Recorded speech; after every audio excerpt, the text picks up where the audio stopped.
Eu quero dizer para vocês que é muito leve para um presidente da República conversar com o seu povo. Porque a gente aprende aquilo que a gente não sabe. Às vezes a gente aprende aquilo que a gente nem sabia que existia. E o que as pessoas reivindicam para nós é o direito de nós sabermos que existem muitas coisas que nós não sabemos. Eu acho que a diferença entre eu e outros governantes que já passaram pela presidência da República é que eu não tenho a sabedoria de saber tudo. Eu acho que a gente está sempre aprendendo. Por isso é que a gente não pode perder nunca a nossa capacidade de ouvir mais do que falar. Porque tem gente que pensa que sabe tudo. Tem gente que às vezes não permite que uma pessoa termine um raciocínio, já corta no meio. E é muito bom ouvir. Sobretudo nessa questão de cultura. Quando eu fui eleito presidente, eu não tinha relação de amizade com o Gilberto Gil.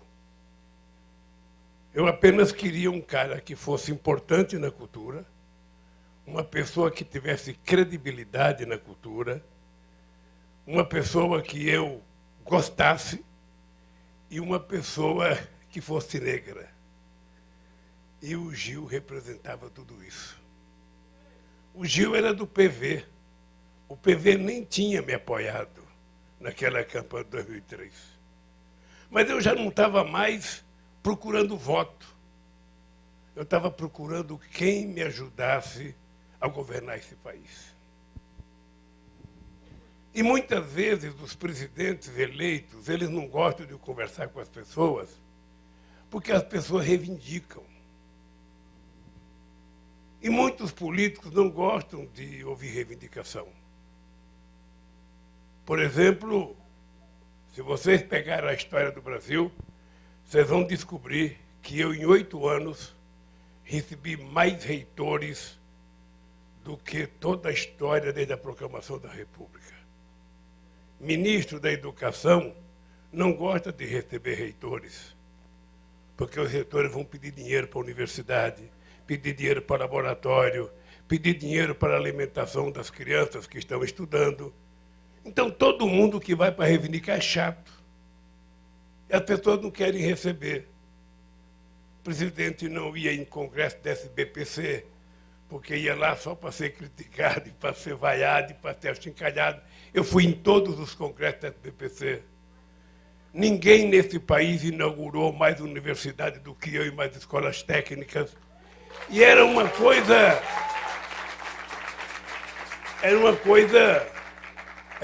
que estudante não permitia, não autorava. Eu lembro que quando eu tomei posse, o Cristóvão era ministro da Educação no primeiro ano, e ele foi na Universidade Federal de Goiás. E lá houve um grupo de alunos que deitou no chão para não deixar o Cristóvão entrar na universidade. Eu nunca tive nenhum problema em nenhuma universidade. Nunca tive um problema em nenhuma escola técnicas. Porque o que nós precisamos aprender é tratar as pessoas com um pouco de respeito. Eu não sei tudo o que vocês falaram. A única coisa que eu sei é que a cultura é uma coisa muito mais rica do que aquilo que a gente vê na Rede Globo de televisão. É muito mais rica do que as tardes de domingo do SBT, da Record, sabe, da Bandeirantes. A cultura, que é germinada por esse povo extraordinário, ela às vezes não é conhecida além de uma cidadezinha pequena, porque ela é praticada só lá. Os prefeitos gastam fortunas fazendo shows com artistas que cobram até 1.200.000 para fazer um show, e não é capaz de gastar R$ 30 com um grupo de teatro local, com um grupo de música local. Sabe, não é capaz. Porque é uma sociedade formada por uma elite dirigente incompreensível. E tem razão de ser assim, porque a elite brasileira nunca quis que o povo tivesse acesso à cultura. Nunca quis que o povo tivesse acesso à educação. O saber é uma coisa complicada. Aqui neste país, as pessoas que iam estudar em Nova York, estudar em Boston, estudar em Londres, estudar em Paris, não podia nem entrar com um livro que falava da Revolução Francesa aqui, da independência americana ou da Guerra Civil Americana, porque eles não queriam que aqui dentro o povo soubesse que estava acontecendo coisa lá fora. Ô, gente, eu não tenho diploma universitário, mas eu tenho compreensão que alguma coisa está errada. Eu tenho compreensão como é que pode um país mais pobre do que nós, como o Peru, ter a sua primeira universidade em 1554 e a nossa só veio em 1920, 450 anos depois. Alguém precisava me explicar por que que nós, o território maior da América Latina, por que que nós, um país muito grande, sabe, não tínhamos acesso à formação? Era porque a gente tinha a nossa cultura, o nosso desenvolvimento baseado na escravidão de seres humanos. E essa gente não podia saber. Essa gente não tinha que conhecer nada, porque era importante que a gente fosse submisso. Era importante que a gente andasse com uma cangaia no pescoço e não levantasse a cabeça. E nós precisamos mudar isso. Porque a história do Brasil ela é contada sempre diferente daquilo que ela foi verdadeira. Por exemplo, tudo que nós sabemos é que a independência do Brasil se deu porque Dom Pedro, num gesto de grandeza, foi lá no Riacho Ipiranga, lá na casinha. O meu instituto é encostado no Museu do Ipiranga, da casinha de Dom Pedro, do Riacho, que ele gritou lá, independência ou muerte, né? E vocês percebem que o quadro que retratou a pintura só tinha gente da elite. A única coisa que aparece do mundo do trabalhador é um coitadinho num carro de boi, que acho que era eu. E aí, você aprende, quando você vai futucar, porque a molecada na escola não aprende, que a independência só se consolidou nesse país quando, no dia 23, no dia 2 de julho de 1823, os índios, os negros e o povo brasileiro conseguiram expulsar definitivamente a coroa portuguesa do Brasil.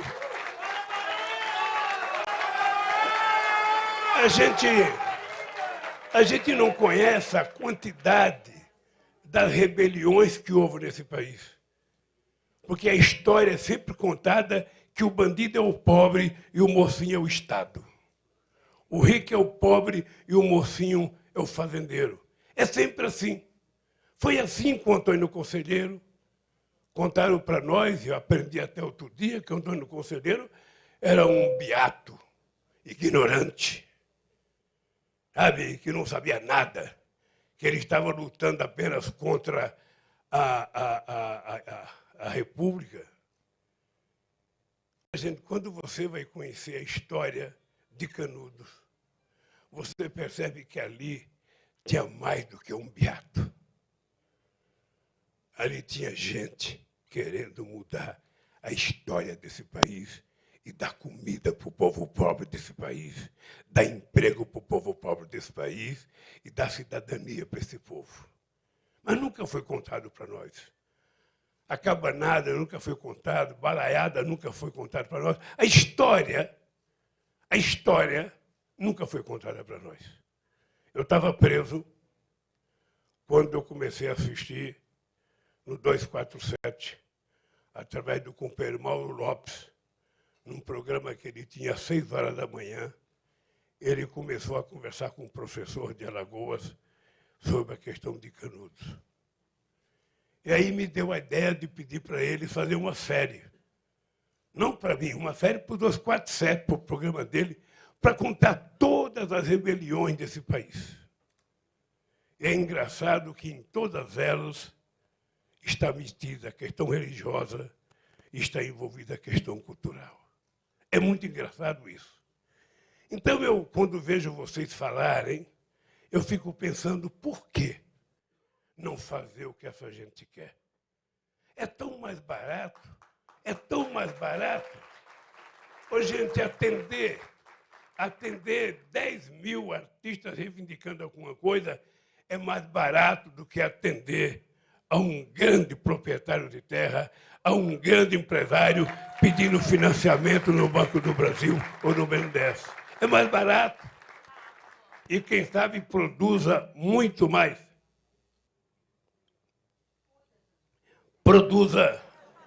Produza muito mais coisas para esse país. Então, eu, com a ajuda da Janja, que tem sido muito porreta nessa questão cultural, eu resolvi, junto com o companheiro Márcio, que é o secretário de Cultura do PT, eu resolvi que em cada estado que eu vou, eu me reuni com artistas. Não precisa ser artista famoso, não precisa estar na novela das 8. Pode não ter nem novela. Ele pode estar no Teatro Popular de Caratinga. Sabe? O que eu quero é que o artista venha e fala o que quer falar, o que ele precisa, o que é importante. E ontem eu falei no encontro, como é que se explica a capital do Brasil, uma cidade que tem no plano piloto a renda per capita mais alta desse país, a maior quantidade de piscina por habitante nesse país, como é que pode o Teatro Nacional estar há 8 anos sem funcionar?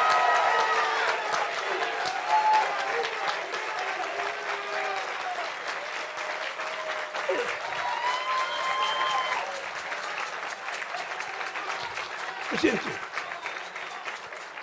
é uma coisa inexplicável. Não pode ser por falta de dinheiro. Não pode ser por falta de dinheiro. Não pode ser. Por que falta equipamentos cultural aqui em Brasília?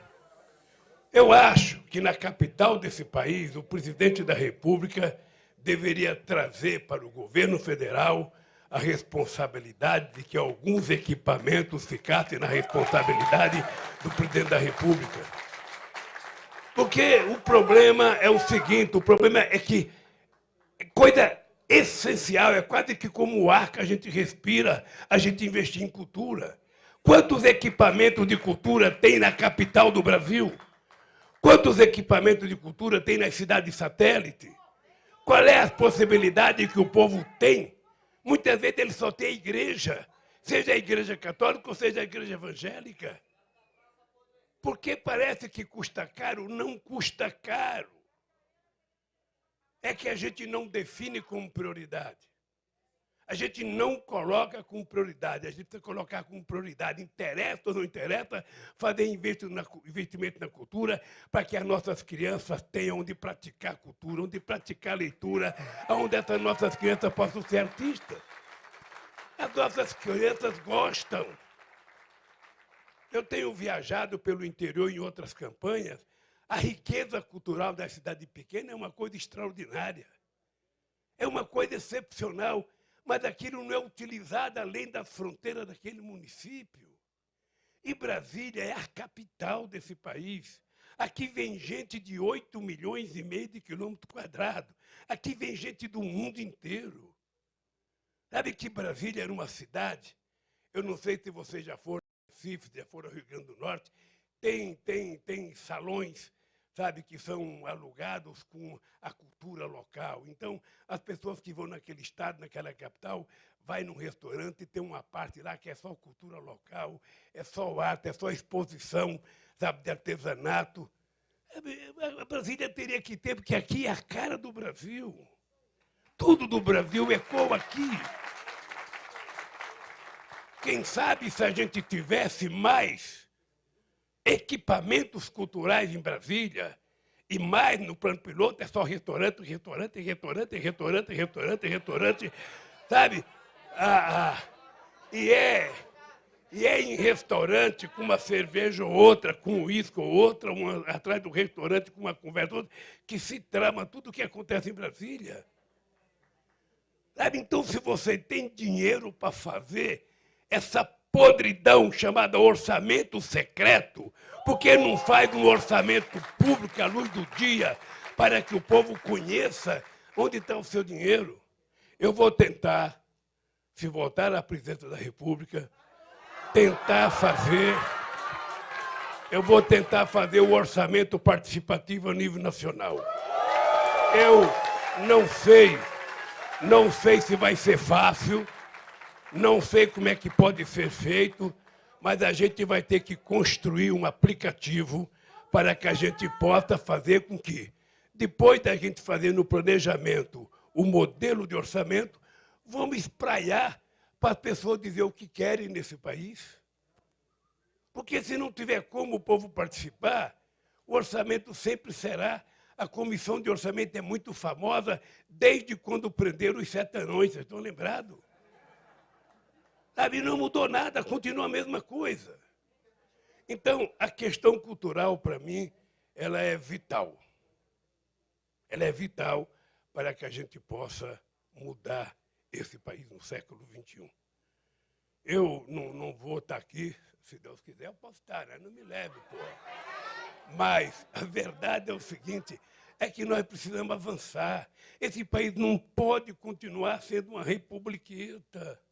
Esse país é muito poderoso, é muito grande, gente.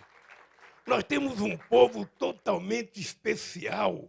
Aquilo que muitas vezes as pessoas pensam que é feio é a nossa beleza. O resultado da miscigenação entre índios, negros e europeus deu essa gente que está aqui.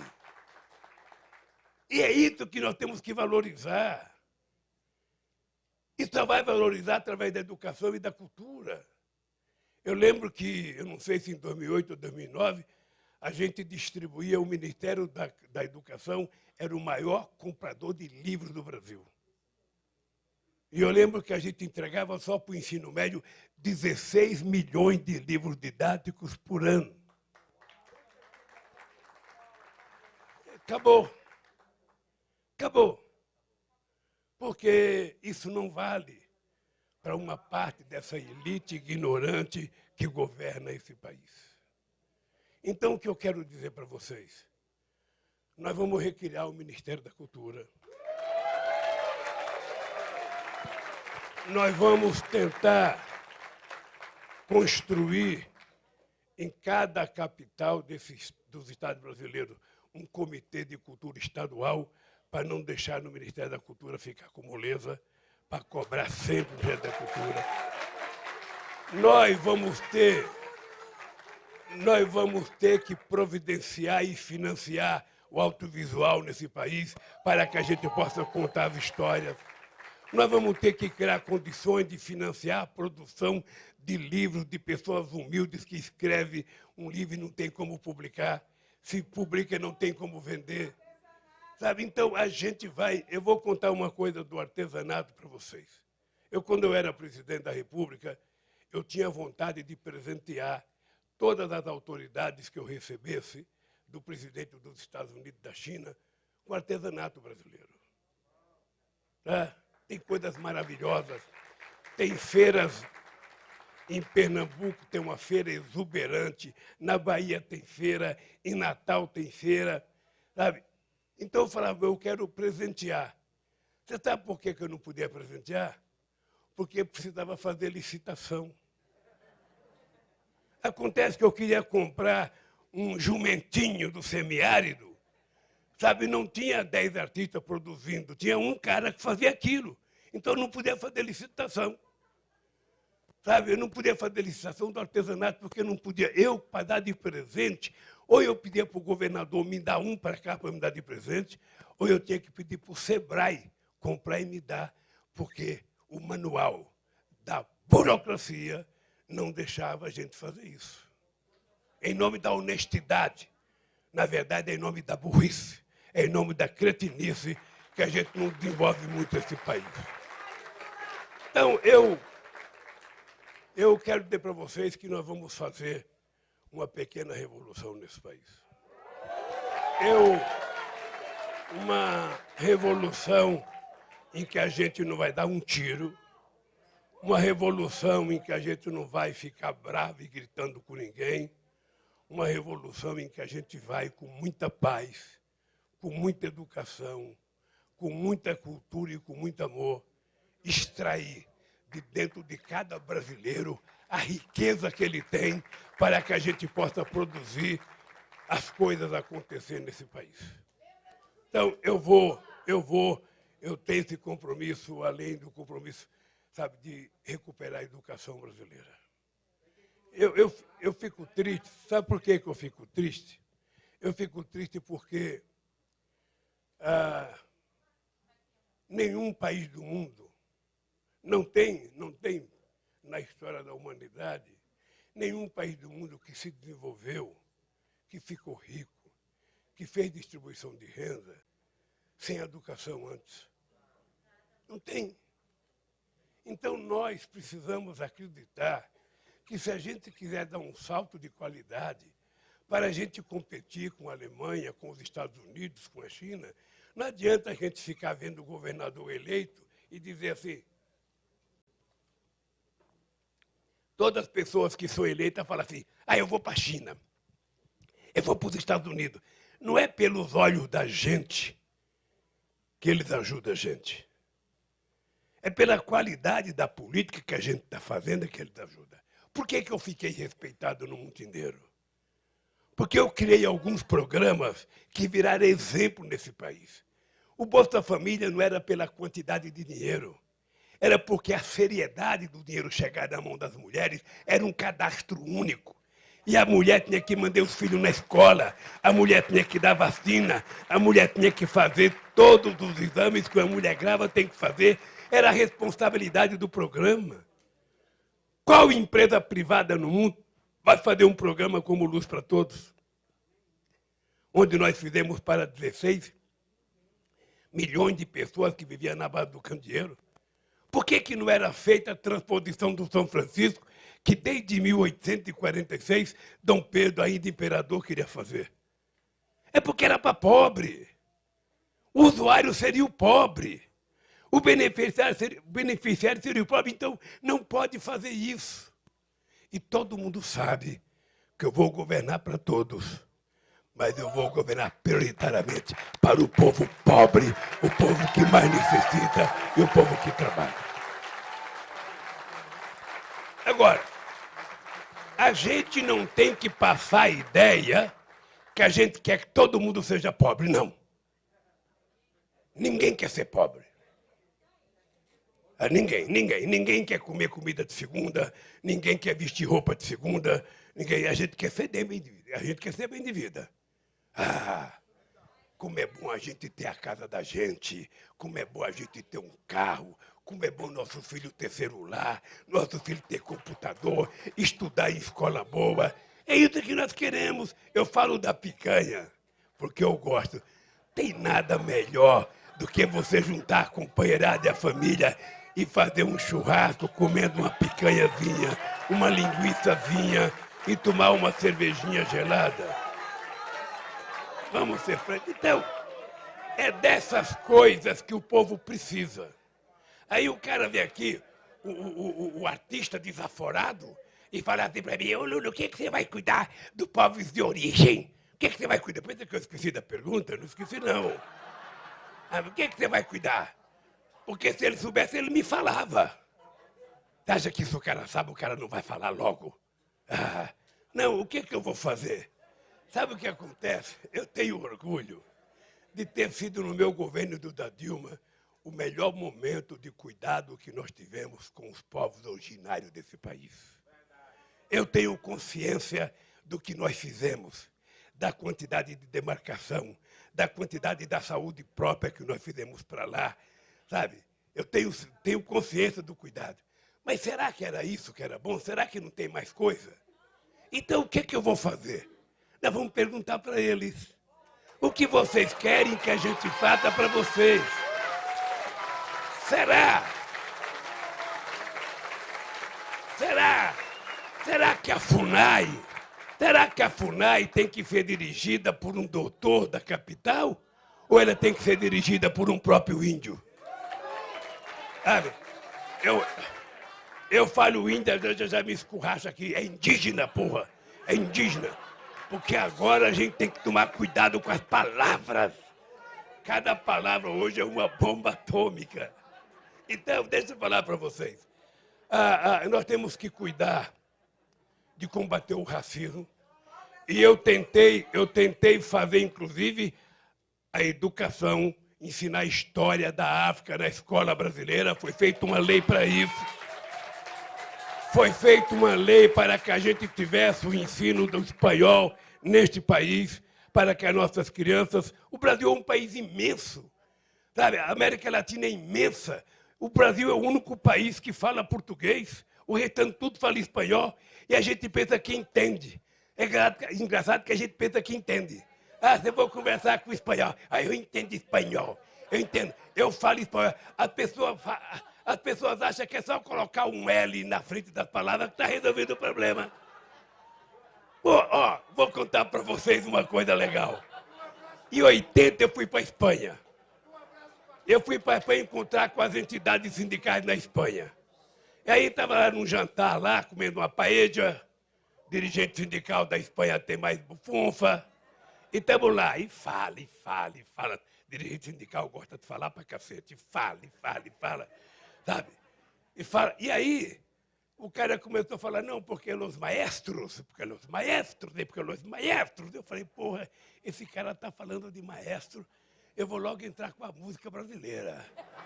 Eu vou logo começar a falar de Caetano Veloso, de Chico Buarque, de Elis Regina, eu vou logo falar que eu conheço todo mundo. Porra, depois que eu gastei todo o meu argumento, eu descobri que maestro era professor, não era o que eu estava pensando. Rapaz, eu falei, eu não sei é nada. Então, hoje, só para você ter ideia, mesmo eu tendo evoluído, conhecendo algumas palavras, se você quiser saber se o cara fala espanhol, peça para ele falar o dia da semana. Se ele falar todos, ele está aprovado. Então, hoje eu não converso com ninguém de nenhum país que não tenha um bom intérprete. Eu quero entender cada palavra que ele me fala e eu quero que ele entenda cada palavra que eu falo. Porque uma palavra mal interpretada pode resultar uma guerra. Então, companheiros, é o seguinte, eu quero que vocês saibam o seguinte, se preparem,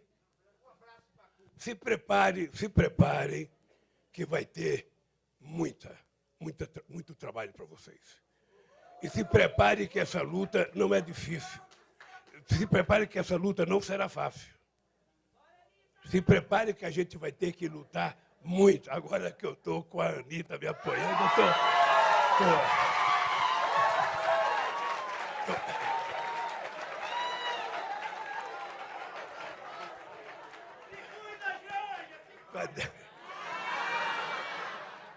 Qualquer dia. Eu vou aprender um rebolado desse qualquer, eu vou. A senhora já me ensina. Então, gente, o que eu quero que vocês se preparem, porque nós temos muita tarefa. A primeira é ganhar.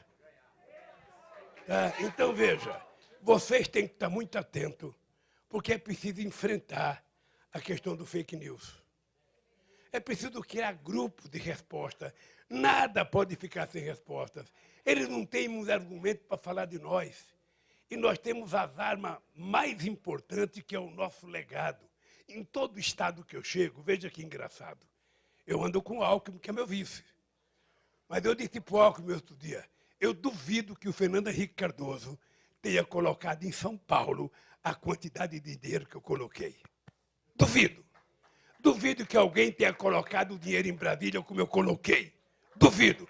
Pergunta para o seu Arruda, pergunta, o Rori já morreu. Pergunta para o seu Agnello, que estava hoje por aí. Pergunta. Eu nunca perguntei de que partido era o governador. Eu queria saber se o povo tinha problema. Pode viajar para qualquer estado que tenha o governador do PFL, do DEM, pode perguntar. E pode duvidar e falar assim, que eu duvido que alguém tenha colocado mais dinheiro do que os governos do PT, para a educação, para a saúde, para as universidades, para asfalto, para saneamento básico. Eu duvido. E é isso que nós temos. Eu duvido se alguém investiu tanto em cultura como nós investimos. Eu duvido. Eles não gostavam. Eles gostam, na verdade, da cultura erudita. Aquela coisa. Não, eu também gosto. Eu também gosto. Agora é o seguinte, para cada cantor erudito, a gente tem 1 milhão de cantores, sabe, de um sambinha, de um... Não, tem rap, tem hip hop, tem funk, tem tudo, cara, tem rock, tem tudo. Tem tudo. Então, o que eu quero é o seguinte, gente. Eu estou querendo preparar vocês pelo seguinte. Nós vamos ter que trabalhar muito para ganhar. Vamos ter que trabalhar muito para politizar a sociedade. Eu disse no começo, não aceite nenhuma provocação. Não aceite provocação. Sabe? Não aceite. Se forem provocados na rua, não aceite. Não responda, que é tudo isso que eles querem. Sabe? Nós vamos ganhar na paz. Eu já disputei 5 eleições. Perdi 3 e ganhamos 4. Na verdade, então, se 3 com 4 são 7, porra. Então, eu tô errado aqui. Então a minha cultura está melhor do que a minha matemática aqui. Então, nós nunca brigamos, gente. Nós vamos ganhar. Ele está inventando essa coisa de urna, isso é bobagem. Ele até agora ganhou todas as eleições com a urna eletrônica. O que ele está com medo é da sabedoria do voto popular. É que ele está com medo. Então, esse programa que vocês me entregaram aqui de cultura, isso o companheiro vai levar para a nossa Fundação Perseu Abramo, que está discutindo o programa de cultura. Vocês já sabem que tem já um aplicativo, que a gente já tem tem uma plataforma que já está acolhendo sugestões, e a gente vai fazer, então, um negócio bonito, um programa com a participação do povo. E, companheiros, eu quero terminar dizendo o seguinte, antes de terminar, dizer 2 seguintes. O primeiro seguinte é que nós precisamos lembrar que esse moço, com esse cavanhaque ralo, com essa cara simpática, é candidato a governador aqui no DF. Nós temos que lembrar que essa moça, cadê a moça? É o Leandro. Aquela moça bonita que estava aqui, que é presidenta do Sindicato dos Professores, chamada Rivilene, é candidata ao Senado, e nós temos que lembrar que essa moça é candidata a vice-governadora. E eu queria que vocês soubessem o seguinte. Eu queria que vocês tivessem consciência do seguinte. Eu vou repetir uma coisa que eu falo em todo lugar. Eu tenho 76 anos de idade. Eu já fui o melhor presidente da história desse país. Qualquer pesquisa que você fizer, o presidente do Brasil mais respeitado no mundo inteiro. Eu poderia agora ir para casa. Casei dia 18 de maio, porque eu não sou daqueles caras que arruma namorada e fica. Não. Comigo eu quero me casar para me comprometer diante do padre, sabe? Que amor verdadeiro na doença e na saúde, na tristeza e na alegria, na derrota e na vitória. E ela veio para a vitória agora. Então, você acha que um cara como eu, que poderia agora pegar a casa de amigo na Bahia, em Brasília, em Pernambuco, no Rio Grande do Norte, e descansar com a Janjinha, eu estou aqui. Eu estou aqui. Sabe por que eu estou aqui? Porque eu tenho uma causa. E a Janjinha tem uma causa. E eu já sonhei muito com esse país. Muito. Eu já tive... Eu já sonhei com esse país. Eu sonhava em acabar com o analfabetismo. Eu não suportava a ideia de que o Nordeste tinha mais gente saindo da escola do que entrando, que tinha mais crianças morrendo de fome subnutrida do que gente vivendo. Eu não aceitava a ideia de que tinha menos doutor e menos mestre no Nordeste. E eu não queria tirar nada de ninguém, eu só queria que o Nordeste, o Norte e o Centro-Oeste fosse igual o restante do Brasil. Eu não quero ocupar o lugar de um rico na universidade. Eu não quero tirar um rico da universidade para colocar um pobre. O que eu quero é que o pobre tenha as mesmas oportunidades que tem o rico. Eu só quero que a filha da empregada doméstica possa disputar um Enem na mesma sala do filho da patroa. Eu não estou querendo privilégio. Eu estou querendo construir um país em que a mulher ganhe o mesmo salário que o homem, exercendo a mesma função. Um país onde as mulheres não sejam tratadas como objeto de cama e mesa, mas sejam tratadas como seres humanos. Um país em que não haja preconceito racial, preconceito cultural. E nós quase chegamos lá e eles estão destruindo tudo. Então, gente, eu quero que vocês saibam que eu nunca tive o tesão de consertar esse país que eu tenho hoje. Nunca tive. Quem acha que eu estou velho, se prepare, porque o velho do Rio está aqui. O velho, quando me azedar, a sucuri aparece. Não brinque. E a Juma está aí, ó. A Juma está aí. Então, gente, olha. Gente, vamos ganhar essa porra dessa eleição? Vamos ganhar essa eleição? Vamos ganhar essas eleições aqui para a gente poder mudar a história. Você pode pegar esse negocinho de bater aí, cara, e vir bater no dia da posse. Aí. Então, gente, olha, eu quero dizer para vocês que vocês me deixam muito felizes, porque vocês pedem muito pouco, vocês cobram muito pouco e vocês oferecem muito. Essa é a compreensão que eu tenho, é que vocês pedem muito pouco, oferecem muito e oferecem muito. E esse pouco que vocês oferecem, que vocês pedem, é plenamente possível da gente realizar. É plenamente possível. Eu volto com a cabeça mais preparada, mais arejada e com uma força mais grande, porque a Janjinha tem uma mata que ela passa para mim que eu fico que nem um jovem de 20 anos. Então, se preparem. Se preparem que vocês vão ter muito mais responsabilidade. Gente, olha. Um beijo no coração de cada mulher, de cada homem, de cada criança. Um beijo na cabeça. E eu vou dar um beijo nessa menina aqui. Faz de conta que eu estou beijando todas vocês. Nós saímos de filhas das empregadas, de filhas das lavadeiras para a universidade. Muito obrigado. O coletivo de mulheres negras Baobá sauda Lula da Silva e todas as mulheres.